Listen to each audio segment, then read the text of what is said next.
Crowhill here. Today we review a Kolsch and discuss the weaponization of chaos.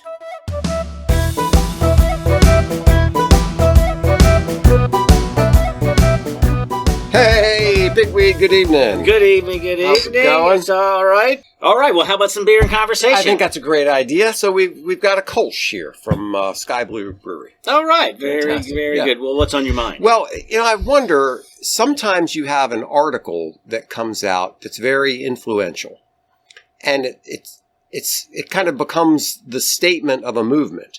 And you wonder, did the article cause the movement, or did the movement cause the article? Yeah. You know what I mean? Yeah. Like, sometimes somebody just expresses something in such a way that everybody says, yeah, that's what we mean, and they latch on to it. And then other times somebody comes out with a brilliant new idea that kind of causes a movement. So I think I want to talk about that a little bit in the context of the article. Of our organized chaos. That's right. Yeah. That's right. Yeah. Well, okay. So we got a little visitor here. Hey there. there's a cat. Very good. Very good. All right. So this beer, Carolina Brewery Kolsch. It's a Kolsch style ale. Very, very clear, cold brewed ale. Wow. That I like that style because it drinks like a pills almost, but it's a little what I get is bready. Yeah, a little bit bready. Also, it's got aroma that lagers don't have. The aroma has that noble hop kind of feel to it, and yeah, it's a little different from a lager, and I like the difference. And it's a very drinkable beer. I really like this style. What's this coming in at? What 4.8? 4.8. Yeah, that's a good drinkable beer. Good summer. It's not summertime, but this. Yeah, I like this. Very nice. All right, so we have talked about things like, the deep state and cultural Marxism, Frankfurt School, like this kind of thing. That it sounds like what you're saying is that there is some organized, subterranean group that meets. They take minutes. They have a newsletter. Yeah. There's like bullet points. Our strategy is going to be da da da. And if you characterize it that way, then you can poo-poo it. If you're on that team, you can poo-poo it as crazy conspiracy talk. Right, because it's kind of like the people who say there is no organized thing that you're saying here. Like for example, when people say there is no Antifa. What do you mean there's no Antifa? Yeah. What they mean is there's not like a bunch of people, as you say, with the secretary writing on the hierarchy and all that kind of voting rights and everything. But sometimes it kind of feels that way. Yes. Doesn't it? Yes. And so what we have here, what I think we need to explore is the Cloward-Piven Strategy. Right. Which, we'll talk about the history of it, and then its more recent incarnation. It doesn't have to be organized to be real, I guess is what I'm saying. Yeah, I guess that's kind of why I started off with this idea of an article. You don't have to think of an article as causing something, but an article as sort of expressing something. Right. It does it does the best job of capturing a certain zeitgeist. Yes. Of a movement, and then people attribute that to starting the movement, and whether or not it could go either way. But in this case, I don't really know how much weight this 1966, The Weight of the Poor, in The Nation magazine held in 1966. Right. But we can talk about some bullet points of what it was saying. But people are still talking about it. People are still talking about it, and it's totally alive and well, as if there is a deep state organizing the darn thing. That's right. Yeah, it is. There does seem to be this spirit, this attitude, this collective mind about that fits in very well with what they're saying. And what I think about this, I'll say this now. It's the kind of thing that should have petered out at the end of the Cold War. Yeah. And now that you see Mondami, a communist mayor, Islamist communist mayor of New York, like, all right, now we have dusted off the Piven, the Cloward-Piven Strategy handbook and updated it for modern times. So, yes, this thing should have been in the ash heap by now. But no, it's back.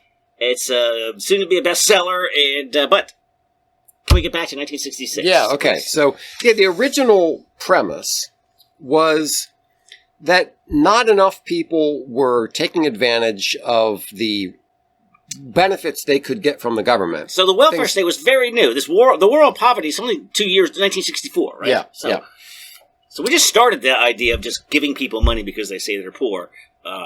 Right, and this is very fresh. They were complaining that according to this, what the rules said, how many people were eligible. Yeah.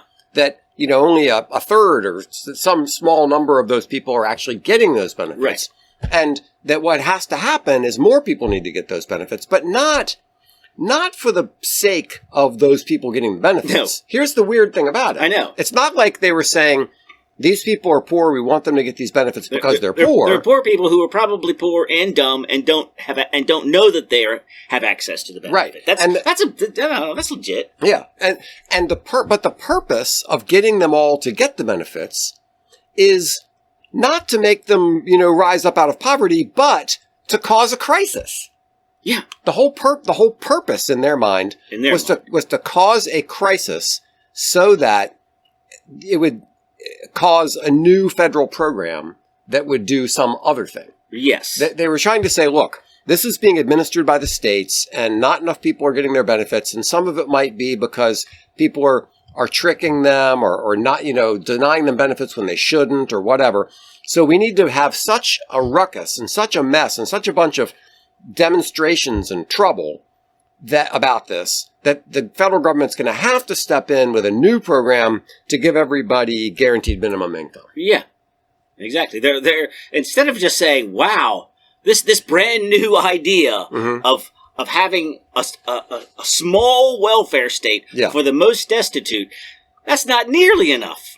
It's only been around 2 years, and I'm already saying it's not enough. Everybody needs to have access to this. In fact, the government should be giving money to, I guess, everybody. Well, so the idea of guaranteed minimum income is, let's say, just for the sake of argument, that you set a standard of $25,000. Everybody has to make at least $25,000 in a year. And you make $15,000, then the government gives you 10. If you make 10, the government gives you 15. If you make 5, the government gives you 20. The idea is to bump you up to this guaranteed minimum. Right. But that's ridiculously stupid, because then what incentive does the employer have to pay you? No, it's a terrible idea. It's a totally stupid idea. So the approach, was to create an unsustainable system. Let me write down Obamacare so I can get back to that. Get back to that later. And then replacing the old welfare system with a comprehensive, more effective one, right? Yes. But this guy sums it up in a more updated version. He says, overload and break the welfare system, watch chaos ensue, take control in the chaos, implement socialism and communism through government force. Yeah. Now, I don't think that's in, not in the Way to the Poor of the 1966, but this is how a modern view of interpretation would be. It's kind of like, I listened to some interviews with Piven, some more modern interviews where she's been talking about this, and she's been saying, like, Black Lives Matter, she sees as an example of what she and her husband were promoting in this paper back in 1966. So this whole idea of Black Lives Matter as an organization, or Black Lives Matter rioting in the streets? The protests. Yes. Because what they're saying is the people, the only real method that ordinary people have to get their will, to get what they want, is to go out and cause trouble, to light fires, to have sit-ins, to have demonstrations, to have protests. And that's what we see. That's what we saw in the 60s. That's what we're seeing today with Black Lives Matter and Antifa and all these guys, is they're saying, look, we can't we can't do this through the ordinary means of trying to get legislation passed. Right, incremental change is not the way. It has to be revolutionary. It has to be revolutionary. But now, let me just bring up, in 1966, let's just say that Ms. Piven and Mr. Cloward were, I don't know, budding PhD students or something like that, and they're surrounded by a bunch of like-minded Marxists and communists, and they need to make a splash, and they come up with this, and it's a big deal. Right. But you would assume that they would grow out of that. Yeah. And 60 years later? No. Not one bit. She's still promoting the same nonsense. She's like 92 years old now, and she's still promoting the same nonsense. So... What's interesting to me about this is there's almost a paganism to it. And you see this in a lot of the left's political machinations, is order will come out of chaos. Yeah. Like we want this wonderful order, but the only way to get there is by creating chaos. And somehow by creating chaos, a beautiful thing will emerge out of it. Which is, like, when does that happen? What, I know. You go into the kitchen and like throw pots and pans on the floor and make a mess and start a fire. Right, and then the kitchen will be better than ever. Yeah, and then a wonderful cake will sprout out of and it doesn't. Things don't work that way. But the left seems to have this crazy idea that if we cause enough chaos and disruption and stuff, then everybody will have to do what we say, and therefore it will be this better future. That's what I was saying about the fall of the Berlin Wall or whatever. It's like, all right, so you tried that. You saw what emerged from it. Mm-hmm. It was the Soviet Union. It was a dismal failure in Cuba and everywhere else. Right. How do you still have this optimism? Right.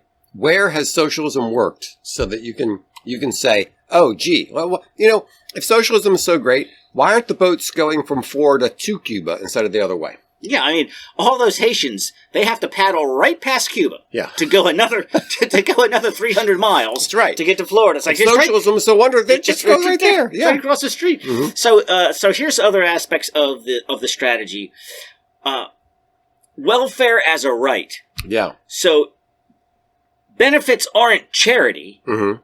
They're a fundamental right. It's not like you find the poorest people and a robust welfare state is necessary to protect the economic security of all citizens, especially the most vulnerable. It's even more than a right, though, because what they want to do is they want to go and find people who are not collecting benefits and say, you must collect these benefits. Yeah. So it's almost like, let's say the government comes up with this new benefit that everybody gets a free electric vehicle. Right. And I say, I don't want a free electric vehicle because I don't like them or whatever. I do like them, actually. But, let's pretend that I don't like them. And I don't take it. And then somebody says, you must take it. That's the attitude that they have in here. That, let's say there are people who are poor, who are eligible for welfare benefits, but for whatever reason they think, I don't want charity. I don't want a hand up. I'll make do on my own. Wait a minute. I've got... this is perfect. For years and years and years, I got forms sent home from school to fill out and give them all my information to get free lunch for my kids. Mm-hmm. I'm like, I don't want it. Right.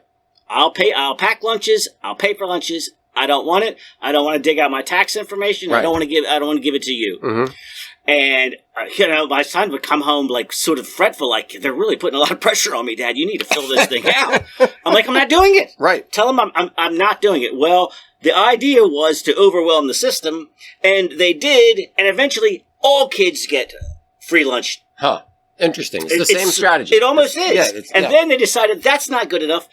They must stay open in the summer and give free lunches out all summer. Wow, when there's not even school.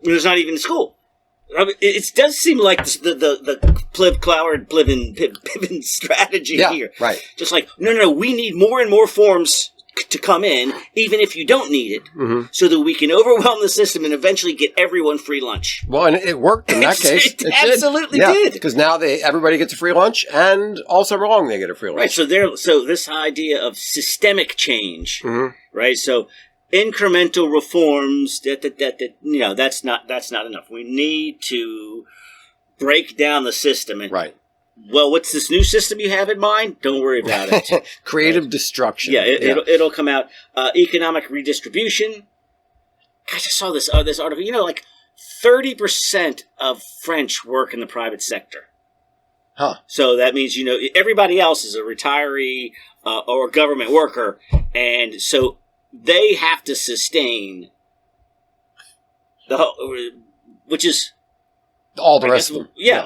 I guess that's what they want. They want to take money from the productive people, the 30%, and redistribute it to the 70%. to the 70%, and crisis as catalyst. Right.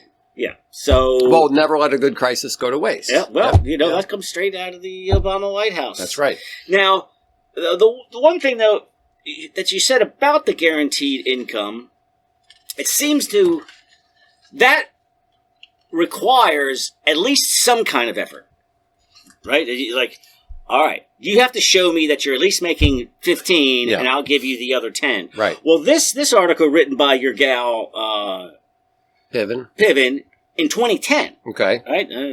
Still singing the same song. She's 80. Yeah. At this point, and she says that any kind of the right to income must be guaranteed, and if benefits are conditional, that is basically a form of slavery. So there should be zero conditions.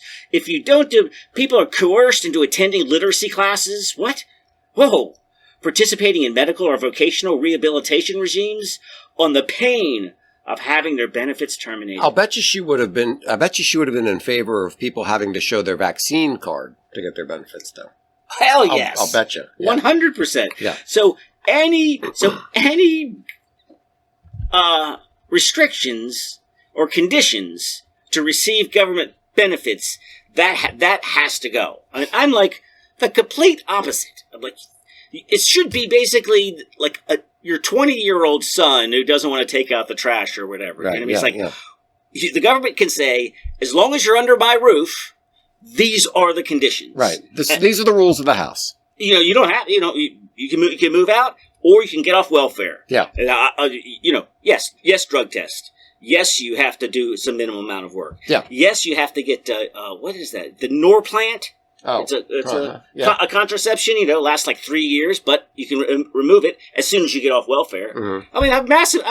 If you're under my roof, young man, these are the conditions. And she's like, "Oh my God, that is the worst thing ever." That's slavery. That's slavery. Any conditions whatsoever. And I've heard the kids in this house say that it's like slavery around here. It's like living in Egypt. Well, empty the dishes again. What, you're gonna make us make bricks with no straw? Come on, what's next? Right. Yeah. So the updated version, so they didn't mention this, but the updated version to me is to overwhelm the system with what? Immigrants. Yeah. We went from, before Biden, we had 19 million people getting food stamps, which seems like a heck of a lot. Mm-hmm. And now it's like 88 or something? Well, it's 44 million. So, but if you say, hey, wait. How about if we just go back to the 19, like 5 years ago? Right. Well, all right, now the government is starving people. Yeah. If you have any conditions to this, mm-hmm. if you take off, if you one box of ho-hos is the government starving people. Yeah. Well, because once you overwhelm the system by giving everyone benefits, and any effort to roll it back, even though it's not just in living memory, it's just a couple of years ago. Yeah. Can we just go back to 2019 levels? What? We're all going to die. One of the things, and that's how you encourage people to engage in chaos. Yeah. One of the things that really struck me about the original proposal, this guaranteed minimum income thing, is so dumb. It's like, if you're an employer and you're paying your employees $20,000, and the government's going to make them whole for $25,000. I see. Yes. You're going to say, okay, I'm cutting your pay. But don't worry about it. You'll still get $25,000. The government's going to, I know you were making $25,000. You're not going to make that anymore, but that's all right. Yeah, I'm going to cut it down to $2,000. What gripe does the employee have? Yeah, you're probably right. I'm still getting $25,000. This is $25,000. Okay, fine. So take it off the books. And that is so dumb that this is one of these things. I think it's a Thomas Sowell quote. This is so dumb that only an academic could believe it. You know, like where do you get an idea like that? I love the lifelong academic who he swims in that water. He knows what these people are like. Has no idea what it's like working in an actual business. I mean the Thomas Sowells. Oh yeah, who actually can see beyond the academic world and look around at his peers and going, only like they're actual Marxists walking around. Well, not really, just only on college campuses. Right. Yeah. No, they're not working anywhere, producing anything. No. Some ideas are so stupid you have to be educated to believe them. So Obamacare. Okay. They're, So actually, it was the same thing because what they wanted was universal government-run health care. Yes, a system designed to collapse. Yes, the purpose of Obamacare was to destroy the healthcare system so that we would have to do government-run healthcare for everybody. That's the claim. Is that you and your conspiracy wackos in the basement, or that's what people have been saying all along? That's what people who work in the healthcare industry. They're like, this isn't going to work. No, it doesn't. And it hasn't worked. So we have to. So we came up during the COVID. Everybody on the left saw this opening. They're like, all right, we saw Flovin. Mm-hmm. All right, men can become boys. We can get rid of the police. We get everybody had their shot, and the insurance, the universal health care people were like, we need subsidies, massive subsidies, to get everybody these shots. Just for a short window. Yeah. Just for the short window. That's all we ask. And then when they say, okay, well, like you said, the window's closed, and now the system's going to collapse. But it's also you can't take, once you start giving something, you can't take it back. No, you're going to be giving it forever. Yeah. You're going to be a meanie. You're going to give them some political capital to boot you out of power. Yeah, but Obamacare is a great example because the whole purpose of it was to create a system that would collapse under its own weight so that the only answer would be universal government coverage. Yeah. And it's been a complete failure. I mean, have you seen how much you have to pay for health insurance these days? Like the rates are just going up crazy. Yeah, it's like you have to pay this amount, and then you have to declare it on your tax form. Right. Yes, I'm in Obamacare, but your yearly deductible is $15,000. Yeah. I mean, unless you have a catastrophic. It's catastrophic only. It's like, all right, well, I guess I had to pay $15 instead of $125. Yeah. So I mean, in that sense, I guess it worked. But normal health care, it's crazy. It's nothing. It's terrible. Yeah, but it is. I think you're right. It is the same basic strategy. But so I want to get back to my first comment about the weaponization of chaos. Yeah, and I think that is kind of a consistent strategy on the left. That you don't do things our way. We're going to cause a ruckus. We're going to yell. We're going to scream. We're going to demonstrate. We're going to set things on fire. We're going to have bombs. We're going to do all kinds of destructive stuff. And then play the victim. You drove me to this. Yeah. You made me do this. What happened to the idea of proposing a sensible thing and having it debated and have a new law passed? No, we don't do that anymore. We can't do that. We don't do that anymore. Congress, when was the last time Congress passed any serious legislation about anything? It's everything. You had the Inflation Reduction Act, which didn't do it, which didn't reduce inflation at all. Yeah, no, created inflation, but and bought into the green scam. Right. Topic. Yes. Yeah. So I asked ChatGPT about this Cloward-Piven thing.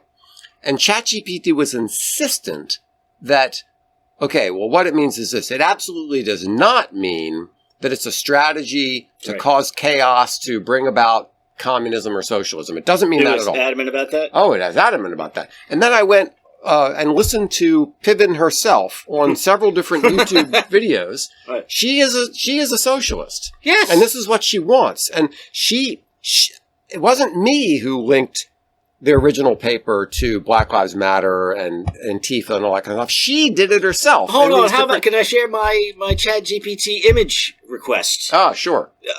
Speaking of covering for the commies. Right, yeah. I said, please send me an image of a war-torn city and a hammer and sickle emblazoned over the image. Mm-hmm. I don't know. That sounds like kind of a cool image, right? Sure. It violated our content code. Right.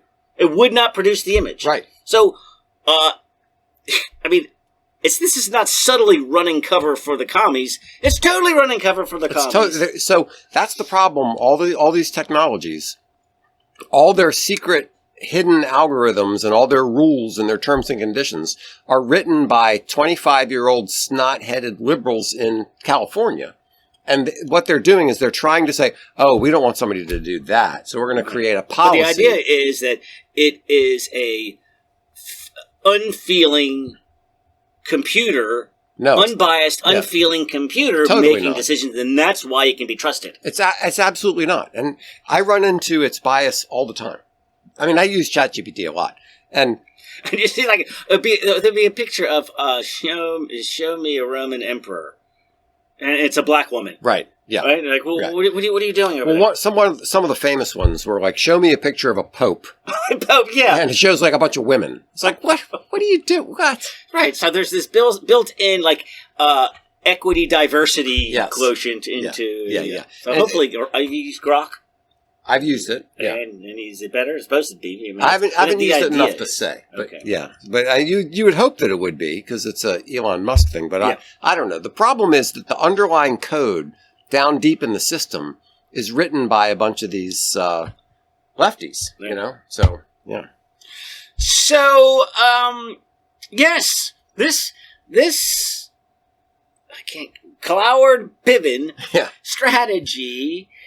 Yeah, what is going on now? Obviously, they did plan on 44 million food stampers, 25 million illegal immigrants.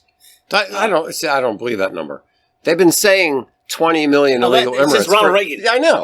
It's got to be 80 by now. I mean, come on, right? I know. People have been saying 20 million for forever. No, you're totally right. Yeah. You're totally right. So this playbook that should have disappeared in 1989 has been dusted off with a fresh coat of paint and, added on a few bullet points. And I don't think that they're strategically meeting anywhere. And also, I don't think people said, "Hey, go back and read this 1966 article." It's just like that is so ingrained in the culture. That attitude, that chaos produces order, create a crisis and take advantage of it. Marxist campus. Yes. These people just need to be purged because they couldn't work anywhere else. Yeah. And all they're doing is turning vulnerable kids into a bunch of crybaby commies. Well, a lot of people nowadays, their ambition is either to be an activist or an influencer. Yes. Yeah, like come on. What about producing something that somebody wants? How about being a plumber? How about that? Or running a business or creating a product that helps creating people. A product that other people will give you money for because it's a better product than somebody else's product. No, I want to go out and cry and complain. Yes, I just want to be a professional protester. Well, you know what? In this world, you can be. You can, unfortunately. So Cloward-Piven, you're losers. And the positive note we're ending on is something like... What's the positive note we're ending on? The upbeat cheer at the end. The upbeat cheer. The upbeat cheer at the end. The toast at the end that says, "Well, it can't get any worse." Something. I'm not sure what that is. I don't know what it is. I don't either. I don't know. Let's say that maybe people will outgrow this eventually. Well, hold on. So the flip side is George Will saying, "Hey, Mondani is good." Yeah, because it's going to collapse. It's going to show everybody and show everybody what a stupid idea this was to begin with. Yeah, I saw a quote from him. It was something like, "We need to have a socialist in power like once every 25 years to remind people how stupid socialism is." Okay, that sounds positive. There we go. Okay. All right. Cheers. Cheers. Thanks so much for listening to Beer and Conversation with Pigweed and Crowhill. Remember to visit us at pigweedandcrowhill.com or send us an email at pigweedshow@gmail.com.